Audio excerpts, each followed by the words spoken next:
அப்புறம் பெண்களுக்கு 33% இடஒதுக்கீடு பண்றாங்க. அதுதான் பிரச்சனை. பெண்களுக்கு 33% ஏற்கனவே நாடாளுமன்றத்தில் ஒருமனதாக நிறைவேற்றப்பட்டு விட்டது. அதை நடைமுறைப்படுத்துறாங்க.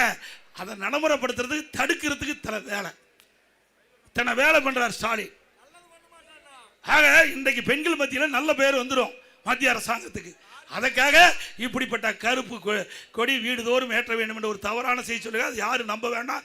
இன்னொரு பெரிய மனுஷன் சொல்லியிருக்கார் சிதம்பரம், எடப்பாடி பழனிசாமி சொல்லி அதிர்ச்சி அடிக்குதுன்னு. எப்ப நடந்ததுதானே சொல்ல முடியும். மத்தியில் யார் ஆட்சி இருக்கிறா? பாரதிய ஜனதா தானே ஆட்சி இருக்குது. மத்தியில் இருக்கிற ஆட்சியாளர் சொல்றேன்னு சொன்னா வேற யாரு சொல்றது? சிதம்பரம் சொன்ன சொல்ல முடியும். நான் திரு சிதம்பரம் சொன்னார்னே சொல்ல முடியும். மத்தியில் இருக்கிற உள்துறை அமைச்சர் சொன்னாருன்னு சொன்னா அது எப்படி எடப்பாடி பழனிசாமி சொல்றான்னா? நீ 15 வருஷம் எத்தனை வருஷம் மத்தியில் மந்திரியா இருந்த, எத்தனை வருஷம் இந்த தமிழ் மண்ணில் பிறந்து உள்துறை மந்திரியா இருந்தீங்க, அப்புறம் ஃபைனான்ஸ் மினிஸ்டரா இருந்தீங்க, என்ன கொண்டாந்தீங்க தமிழ்நாட்டு? கொண்டாந்தாரா?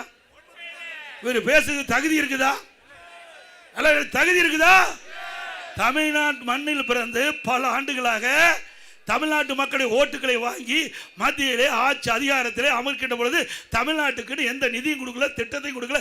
நீங்க பேசுறதுக்கு என்ன யோக்கியம் இருக்குது? சிதம்பரம் அவர்களே, எங்களை பத்தி பேசுறதுக்கு உங்களுக்கு எந்த தகுதியும் இல்லை. இப்படி மக்களை பற்றி கவலைப்படல, தமிழ்நாட்டை பத்தி கவலைப்படல, இருக்கின்ற பதவியை சுகமா அனுபவிக்கணும். ஓட்டு போட்ட மக்களை பத்தி திரு சிதம்பரமும் கவலைப்பட மாட்டாரு, இன்றைக்கு முதலமைச்சரும் கவலைப்பட மாட்டார்.